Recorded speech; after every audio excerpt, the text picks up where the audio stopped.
In this video, I will be talking about Rasselas, or The Choice of Life by Samuel Johnson. But first, just a little bit about Samuel Johnson. Johnson was a very important writer in the 18th century. He was the author of a periodical called The Rambler, where he constantly wrote essays. He wrote poetry. He wrote lots of translations.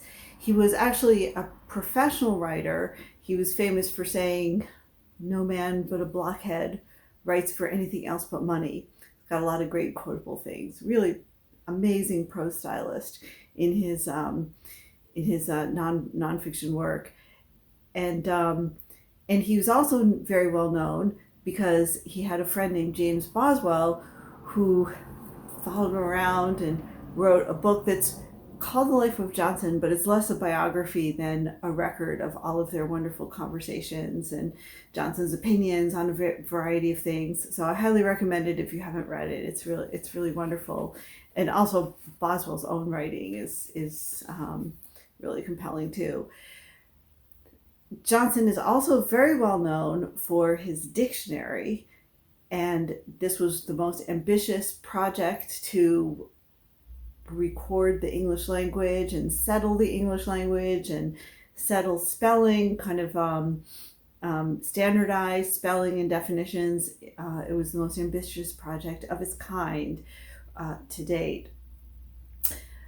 The story of Rasselas is that he wrote it in a fury because he wanted money for his mother's funeral expenses. And so that makes it sound like it just kind of popped into his head and he dashed it down on paper. And while the story of definitely writing for money is very Johnsonian, I think Wendy Belcher makes a really important point that Rasselas has issues that Johnson had been thinking about all his life, or all of his writing life anyway. His very first book publication was a translation of A Voyage to Abyssinia, and while that's obviously not the same thing as this narrative, Rasselas, it definitely suggests that this is a long-standing interest for Johnson, and not something that was just popped into his head spontaneously. And also, I think is Wendy Belcher makes the point really clearly, and I will elaborate and return to this point, that he isn't making up details about Abyssinian culture. There's something that he's drawing from actual knowledge of a specific place. So he's not making up an imaginary place that doesn't exist. So a few words about the genre of Rasselas. It's easy to call it a novel, but it's not really a novel, although I guess you could call it a novel.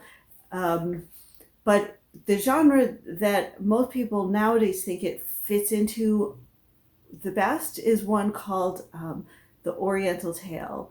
And if you're interested in more writing about the Oriental tale, I recommend the work of Srinivas Aravamudan, who argued in his last book that really we need to see the whole rise of the novel narrative in parallel with this other genre called the Oriental tale.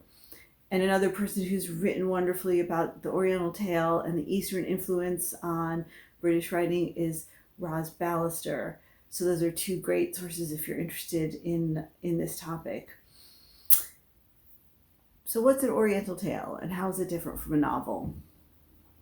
Well, and I'm taking some of these from Aravamudan, and on how the Oriental tale is a genre in its own right, rather than basically a bad version of the novel. Which Oriental tales tend to be open-ended. They ask questions as part of telling stories. They something philosophical is at stake in the Oriental tale, and that's clearly true in Rasselas. It's really the other genre people have assigned to it is the philosophical novel, and so that just shows how it really strains the boundaries of what we think of the novel, although the novel isn't really fully formed in the 18th century anyway. So you want to return again to this question of Orientalism. So some people have thought about Rasselas in terms of Orientalism. I think we have to be careful with that. And I'm just going to go on a brief digression on Orientalism to talk about how Orientalism has been used in the 18th century and might not be appropriate and might really need to be rethought for specific things.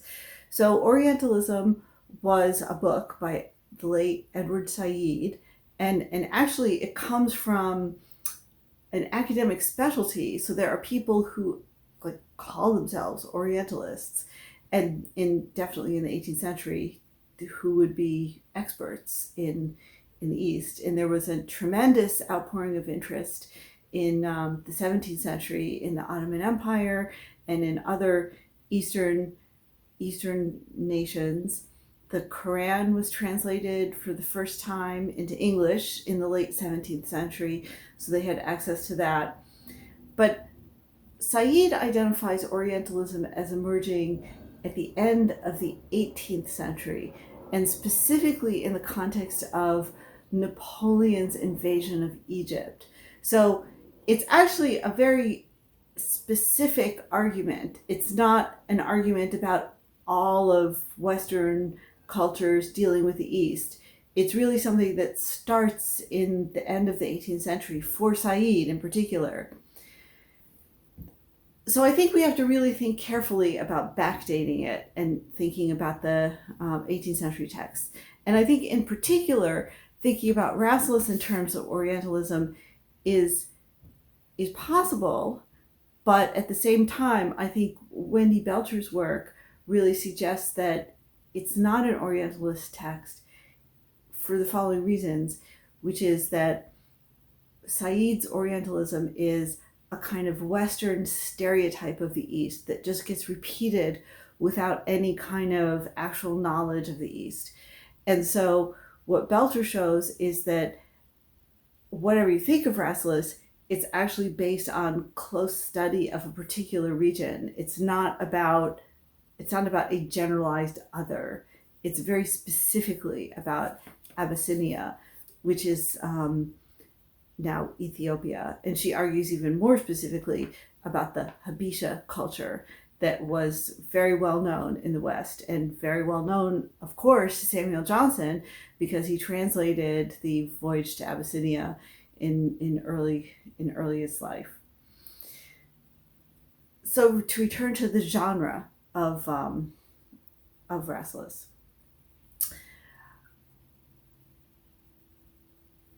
So Oriental tales became popular in England through the translation in the early 18th century of A Thousand and One Nights, which was translated into French in 1704. And of course, lots of English people read French, and the English translations followed.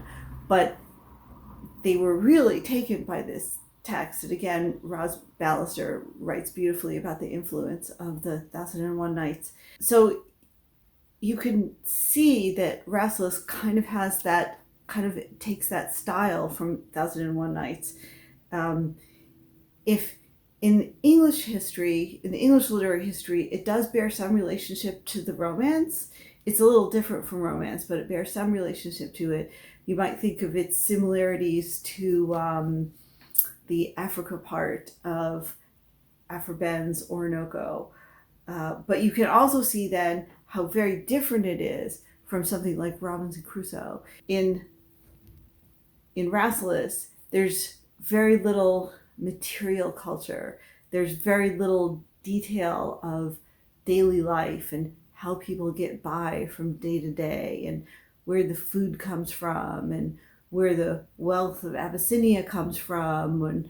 And there is some discussion of money, but there isn't much discussion of how anybody makes anything.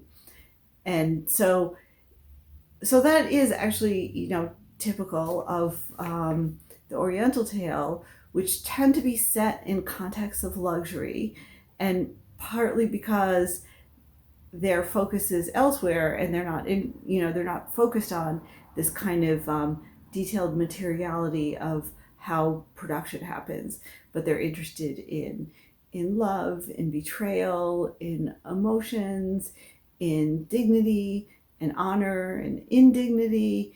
And in order to focus on those things, they tend to, like the romance, there tends to be a focus on the elite, although is there can be poor people in these narratives, and also radical shifts in fortune. The Happy Valley is not Penn State. It's another Happy Valley. It's a place of luxury and sophistication. Like Oriental tales, like many other Oriental tales, it's enigmatic. The last chapter, everybody loves the title of the last chapter, the conclusion, in which nothing is concluded.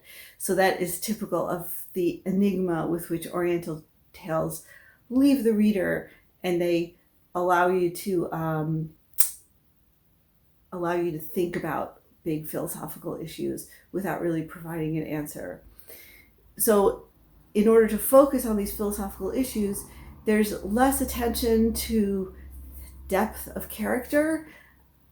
Rasselas does have a particular character. He's sort of open and naive and a little bit restless, but really the characters don't have the kind of psychological depth that comes to be valued in the genre that we've come to call the novel.